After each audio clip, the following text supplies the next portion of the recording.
네, 이항영의 월가이드 시간입니다. 앞서 디즈니의 실적이 나왔습니다. 매출이 예상보다 뛰어넘는 가이던스보다 웃도는 실적을 냈고요. 주당 순이익도 발표치가 컨센서스를 상회했습니다. 지금 시간외에서 급등 흐름이 나타나고 있습니다. 디즈니, 월트 디즈니의 주가 흐름도 시간외에서 급등까지 살펴드렸습니다.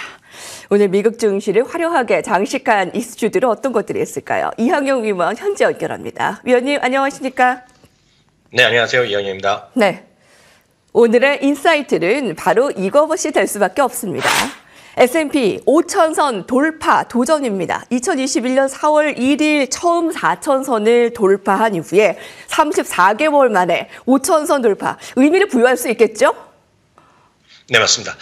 무려 34개월 만에 다시 한번 5,000포인트, 1,000포인트를 뛰어넘는 그런 흐름을 이제 바짝 다가섰습니다. 물론 오늘 종가로 봅니다. 오늘 장중에요. 최고 기록 깜짝 놀라지 마십시오. 4,999.89포인트까지 갔었습니다. 그만큼 제가 정말 5,000포인트에 바짝 다가섰는데요. 이렇게 강한 시장이 계속 이어지는 것은 크게 보면 두 가지 정도로 여러분들 이해하시면 좋을 것 같습니다. 첫 번째는 역시 가장 익숙한 것은 인플레이션의 하락에 따른 금리 인하에 대한 기대감이 분명히 가장 크다라고 보셔야 되겠고요. 두 번째는 우리나라 그 경제에서는 정말 부러울 수밖에 없는 것인데요. 미국 경제의 변함없는 상승세가 이어지고 있다는 것입니다. 1분기 GDP는요. GDP 나오고 오늘 또 새로 업데이트 됐는데요. 지난주보다 약간 내려갔지만 그래도 3.4%의 경제 성장이 전망된다고 합니다. 정말 대단하다고 밖에 볼 수 없겠고요. 이렇게 경제 상황이 좋고 금리가 좀 하락 추세에 대한 기대감이 있다 보니 미국 기업의 실적도 변함없는 상승세입니다. 역시 이것도 우리나라로서는 부러울 수밖에 없는데요. 팩스텍 기준으로 말씀드리겠습니다. S&P 500이요. 2023년 주당 이익은 218.8달러로 지금까지 잠정 집계되고 있는데요. 이 금년에는요. 242.6달러로 한 10% 정도 실적이 좋아지고요. 내년에 역시 이 상태에서 더 좋아집니다. 2025년에 214.41달러. 늘 말씀드리지만 주가는 아주 단순한 겁니다. 이익에 대한 반영이거든요. 그러니까 이익이 증가하면 주가는 올라갈 수밖에 없겠고 앞서도 얘기 나왔지만 오늘 엔비디아가 드디어 700달러로 넘어서면서 마감됐는데요. 역시 엔비디아가 올라가는 것도 엄청난 이익의 증가 그것 이상 이하도 아니라고 보셔야 되겠습니다. 분기별로도 보면 확연한 차이가 이어지고 있다는 것을 볼 수밖에 없습니다.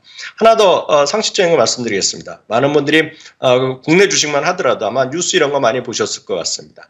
미국 경기를 보여주는 가장 유명한 척도 중에 하나가 다우지수 운송지수라는 게 있다고 여러분 아시는 분 많으실 것 같은데요. 여러분도 쉽게 검색 가능한데요. 52주 최고가를 지금 돌파하는 모습을 계속 보이고 있거든요.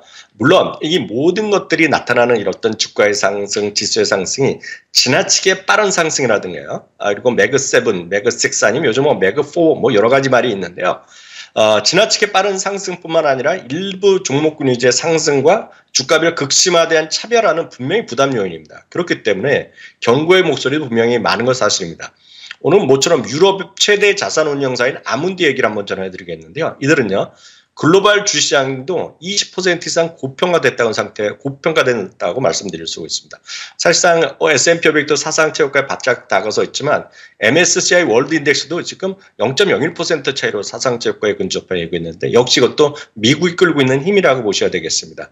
이들이 역시 매그7 위주의 차별화 장세가 너무 심하다고 얘기하고 있기 때문에 조정이 불가피하다는 얘기를 하고 있습니다.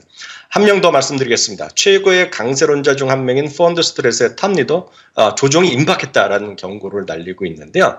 S&P 500이요. 지난주까지 14주 동안 무려 21% 상승했는데요. 과거 이렇게 단기간에 이렇게 주가가 많이 올라간 이후에는 단기 정점에 도달했다는 것을 우리가 기억해야만 한다는 얘기하고 있습니다. 이번에요. S&P 500이 5,000포인트, 어쩌면 약간 더 높은 곳에서 일단은 도달할 수 있겠지만 하락이 임박했다라고 얘기하고 있습니다. 평균적으로 과거 사례를 봤을 때 보면 한 10% 정도 조정, 즉 4,600 정도 내외까지의 조정은 언제라도 가능하다는 것을 여러분들 마음에 꼭 염두에 두셔야 될 것 같고요. 이런 관점에서 지나친 욕심은 자제할 필요가 있는 시기라는 것도 꼭 염두에 두시기 바랍니다. S&P 500 지수가 간밤에 4,999.89까지 올랐습니다. 자, 과도한 욕심은 좀 내려놓고 여기서의 이제 의미 부여는 될 수 있겠습니다만 여기서의 좀 갈림길에 놓여 있는 것 같습니다. 자, 오늘의 헤드라인들 함께 살펴보도록 하겠습니다. 멕시칸 그릴 올해 목표가가 상향 줄줄이 이어지고 있는 치폴레입니다. 자, 치폴레가 3분기 시장 예상치를 웃도는 실적을 내놨습니다. 굉장히 의미 있는 실적을 내놨네요. 네, 맞습니다. 우리나라에 이제 웬만한 글로벌 브랜드들, 외식 브랜드들이 다 들어와 있지만 치폴레는 아직 한국에 들어오지 않아서 익숙하지 않으시면 많은데요. 일단 멕시코 대표적인 멕시코 체인이 되겠고요. 아시고 보면 이게 이제 멕시칸게 미국인이 만들었기 때문에 멕시코 사람들이 이게 진짜 멕시코 음식이다 아니다라는 논쟁을 여전히 하고 있는데요. 어찌되었건 이번에 매출도 기대 이상이 나왔고요. 예상 실적 대비 주당 이익도 크게 높게 나왔습니다. 9.75달러가 예상됐는데요. 10.36달러가 늘어났고 이런 추세는 분기별 주당 이익이라든가 매출의 꾸준한 상승세에서 확인할 수 있겠습니다. 동일 매장의 매출 증가율이 8.4% 엄청난 지금 시장의 증가를 보여주고 있겠고요.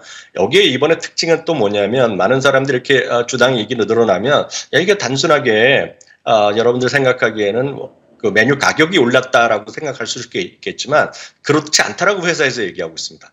4분기 실적은 가격 인상보다는 주문량이 크게 늘어났다라는 얘기하고 있는데요.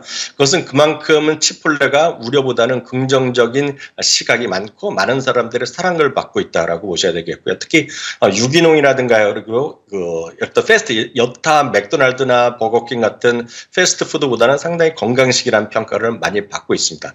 거기다가요, 2022년 가이던스도 상당히 기대 이상이 높은 한 자릿수 중반에 설정했겠고요.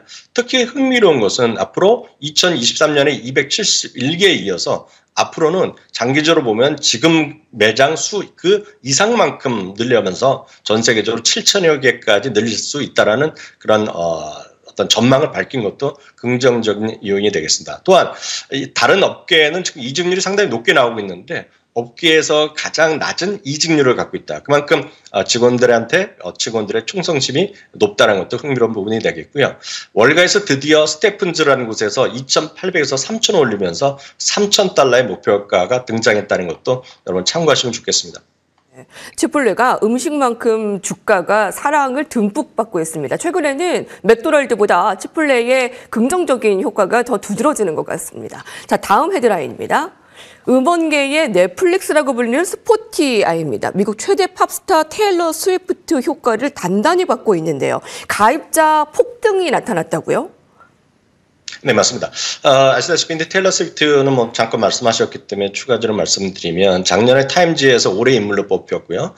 이번에 4월 중순에 이제 신 앨범이 나온다고 좀 듣고 있는데요. 그런 관점에서 다시 한번 이게 스포티파이에서 레벨업이 될 수 있다는 얘기하고 있고요. 우리나라에서는 여전히 멜론이라든가 이런 것들이 상당히 핫하고 주류를 이루고 있지만 미국의 10대 사이에서는 80% 이상이 지금 스포티파이의 가입자로 알려져 있겠고요. 특히 이제 일반 음원뿐만 아니라 소위 다양한 전 세계 유명한 DJ 이런 분들을 갖고 결국은 다양한 팟캐스트 시장을 진출하고 있는 것이 가장 큰 요인. 거기다가 오디오북 시장도 요즘 핫해지고 있지 않습니까? 그쪽 시장에서도 적극적인 투자를 계속하고 있다는 것이 가장 큰 어떤 요인이라고 보셔야 되겠습니다. 이번에 주당 이익과 매출은요 예상보다 약간 좀 안 좋아졌습니다. 그렇지만 장기적으로 보면 작년에 이어서 올해부터는 연간으로도 흑자 전환을 할 수 있다는 자신감을 계속 보여주고 있겠고요. 월간 활성화된 사용자 그리고 프리미엄 가입자가 모두 기대 이상이 나왔습니다. 특히 월간 활성화된 사용자 수는요 한 분기 동안 무려 2,800만 명이 증가했거든요. 엄청난 그런 힘을 보여줬다라고 보셔야 되겠습니다. 그러다 보니 순현금 흐름도 아주 급증하고 있겠고요. 여기다가 순이익이라든가 매출 총이익률 이런 것들도 계속 증가하고 있습니다. 특히 넷플릭스도 요즘 많이 그렇지만 일반 돈 내는 사람뿐만 아니라 광고로 구하는 구독자가 많이 있는데요. 이들을 통해서 광고 매출이 사상 최대로 기록한 것도 흥미로운 부분이 되겠습니다. 다시 한번 확인되지만 회사에서는 올해부터 완전한 흑자 전환을 자신하고 있겠고요. 월가의 투자 의견은 최소 3곳이 목표 주가를 올렸고요. 특히 DJ뱅크는 그동안 매도 의견이었었는데 중립으로 투자 의견을 살짝 올리기도 했습니다. 네. 이제 다음 소식입니다. 룰루레몬입니다. 이제 실적 발표를 앞두고 있는데 MZ 세대들이 좋아하는 요소들은 다 가지고 있는 것 같습니다. 새해 운동 계획 많이 세우셨죠? 운동은 장비빨 하면 가장 먼저 생각나는 룰루레몬. 룰루레몬의 이제 전략들 올해는 어떻게 통할 것으로 보세요? 네, 그 룰루레몬 하면 이제 많은 분들이 이제 그 애슬레저에게 뭐 샤넬이다 많이 하고 있고요. 경쟁이 되는 브랜드도 꽤 많이 생겨 있죠. 우리나라 아주 유명 브랜드가 있겠고요. 요즘 미국 캘리포니아에서 또 새롭게 나왔고 상당히 시장의 지배를 넓혀 있는 알로 스포츠라는 거 아마 알로 요가라고 아마 아시는 분 계실 것 같습니다. 우리나라에서 셀럽들이 입고 있는 걸 제가 본 적이 있는데 여튼 경쟁자가 아예 없는 건 아니지만요. 어찌되었건 룰루레몬에 대한 인기는 엄청나게 지금 고공행진을 계속하고 있겠고요. Z세대가 선호하는 의류 브랜드 2위가 룰루레몬입니다. 1위는 압도적인 나이키가 17년째 아마 계속 1위를 하고 있는데요. 그 위상이 조금씩 떨어지고 있습니다. 오늘 좀 말씀드리고 싶은 것은 그동안에 이제 3년 전에요. 횟수로 3년 전에 여성용 운동화 라인이 나왔었는데 이번에 2월 13일 다음 주부터 해서 이번에 5월까지요. 남성용 신발이 새롭게 이제 출시된다고 알려지고 있고 그에 대한 성장성이 다시 한번 기대된다는 측면. 아마 우리나라에서 상당히 인기를 끌을 가능성이 있다고 보여지고 있습니다. 다만 최근엔 주가가 워낙 많이 올랐었기 때문에 그 목표 주가도 1월 초까지 많이 올린 이후에는 최근에는 오히려 투자하기에 좀 내려간 것도 있습니다. 1월 22일 날 HSBC에서 매수해서 중립도 내렸다고 이해하시면 되겠고요. 작년 12월 달에 실적 발표할 때는 워낙 레벨업이 됐기 때문에 앞으로 다음 실적 3월 24일까지는 주가는 다소는 중립적인 시각으로 보시는 게 나을 것 같고요. 말씀드렸다시피 남성용 신발에는 얼마만큼 히트를 칠지도 아마 뉴스에 주목하시면 좋을 것 같습니다. 네, 월가이드 이학영 위원과 함께했습니다. 감사합니다. 감사합니다.